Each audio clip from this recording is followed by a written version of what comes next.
We've just had the 40th anniversary of the train crash that happened at Nuneaton Valley Station on the 6th of June 1975, and that sticks in a lot of people's memories. Who I have with me today is Steve Evans, and Steve was a reporter for the Telegraph in 1965, and I believe, Steve, that you had a phone call early hours of the morning. Well, actually, it was my dad. Oh, your dad had the phone call? About 2:30 in the morning, and my dad said to my news editor apparently on the phone, "I'll just check if he's in." At 2:30 in the morning, and he came to the bedroom and said, "Steve, your news editor's on the phone," and then it was, "Can you go to Trent Valley Station because there's been a rail crash." So I drove from Kersley Village, where I was living at the time. I was born in Bedworth, living in Kersley Village, and drove all the way. And I remember vividly hardly any traffic on the road, apart from the marks on the road where water had spilled from the fire service tenders. Yes. And I thought, oh, this must be. And when I got there to Trent Valley, it was quite surreal. It was like a scene from a zombie film. It really was, because there were people walking past the railway tavern, past the Crown Hotel, towards Newtown Road, in dressing gowns and pyjamas, tattered, not bloodstained, but no. These were not the walking wounded, these were the people who'd been on that overnight sleeper, still in their night clothes. Yes. Walking along, and it was is it Bond Street? I can't remember. Yes. Yeah. And it was weird, it was surreal. They weren't zombie-like, but no. it was eerie. And I suppose everywhere was quiet, and they were all just dazed, I suppose, weren't dazed, shocked, dishevelled, stunned. All those descriptions come to mind, and I realised later they were going to the Newtown Centre, which was immaculately manned or womaned by the WRVS or WVS. We'd opened up a soup kitchen, come coffee place, come blankets round. No, it was June, it was a warm day, warm evening, and everyone was just gathered in there, and it was like a reception centre, I guess. But there was tea and those WRVS, I still call it the Royal. Yes. They were there mustering them and offering solace and the good old British thing of a cup of tea. They say a cup of tea. So did you actually go onto the platform, Steve? Were you allowed to go on the platform? Yes, yeah. With your press pass, obviously. Didn't really, in those days we didn't really need a press pass because we were all recognised by, the police and the press and the fire service, and everybody knew everybody. And though we weren't an emergency service, I got onto the platform, but then I retreated because leave those good people, those magnificent people, to their job. Yes. And when we retreated, I went here, there, and around the periphery, around the outskirts of it. But yeah, that was I think I was 23 at the time. Right. I'd only been with the Telegraph for 18 months after leaving the Tribune. Yeah. With great colleagues, Peter Cook, Paul Stewart, and our photographer Brian Wood. So it was a four-man office in Nuneaton. But to get that call at something silly o'clock past 2, and you're thinking now it'll just be a slight derailment. It wasn't. It was no.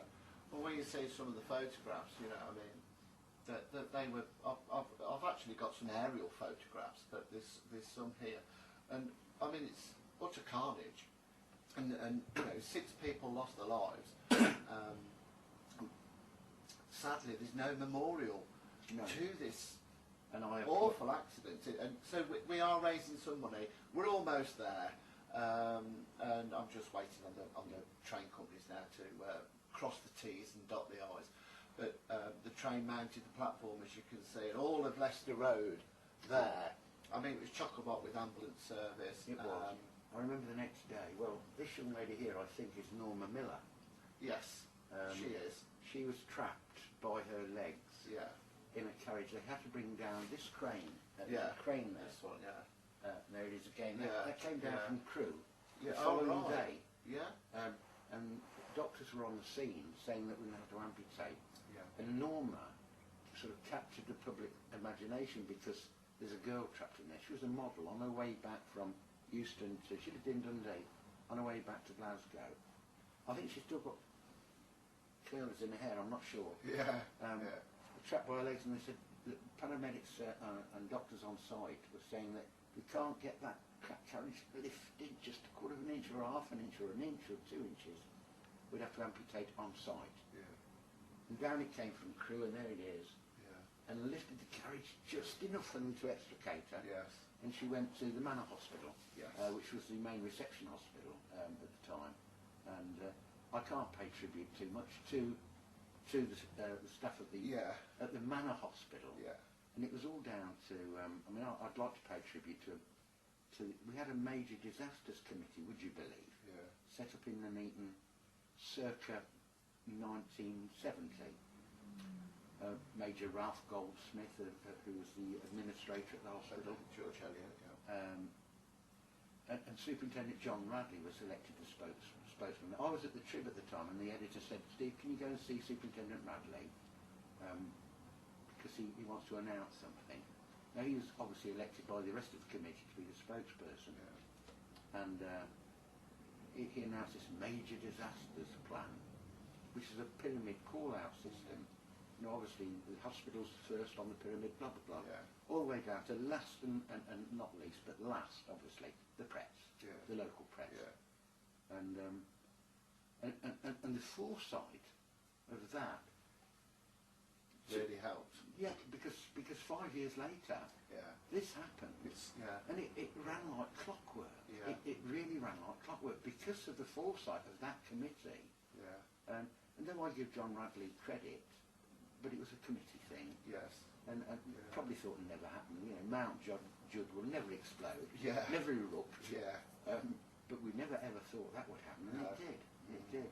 That's it. I mean, all through the night, the emergency services, the ambulance, police, and fire, then the voluntary services, you know, the WRVS that we mentioned, all the nurses and doctors, they were there, and they did work non-stop. You know, they probably had no sleep from the shift they finished the day before, and they all came out to this. Again, this is another thing that still evokes so many memories to a lot of people in Nuneaton, that they saw it either on the way to school, on the way to work, and back home, and they watched all this unfold. There was some criticism the following day. I think the phrase used by one senior police officer was ghouls. Yes. But people had camped, as it were. On the Leicester Road Bridge with flasks and sarnies. Yeah, and deck chairs and things like that. But it, to me, it wasn't ghoulish, but it was just people interested, and not interested, it's the wrong word. Fascinated by this unfolding in their town. An intercity express from Euston to Glasgow, coming off the rails like that. And the reason the train crash happened was because a light had gone out on a speed restriction sign. So obviously it was going too fast through the station, which I believe was having some new track laid or some sort, which wasn't quite settled in. I don't think Platform 5 existed in those days. No. It was into Platform 4, I think. So, you know, this is something that... These evoke memories. It will last in those who were there. That site will live with them for the rest of their lives. And hopefully, what we're doing by getting a memorial plaque on the station, it will live for a lot longer I think as well. Superb idea. But thanks for coming in and talking to us, Steve. Pleasure, It's been wonderful having a reporter who was there, saw it, and you know, and recorded it like you people are doing now. We appreciate it. Yes, Thanks, pleasure, Steve. great pleasure.